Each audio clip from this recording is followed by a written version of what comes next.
Leap year. I've got to believe this is the ancient Romans' idea of a practical joke. The story goes like this. Back in 46 BC, somebody decided that it actually took the Earth 365 and a fourth days to orbit the Sun.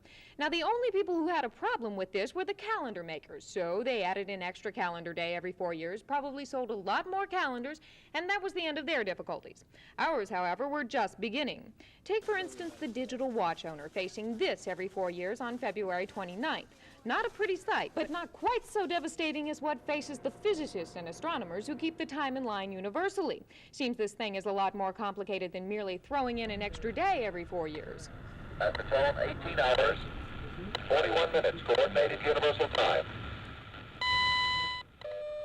Instead of 365 days a year, they're 365.25. And even that is not quite right.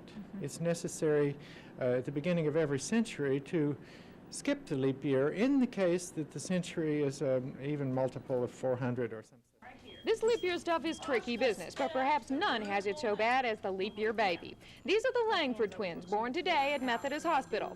Little do they know the confusion they'll face in the years ahead.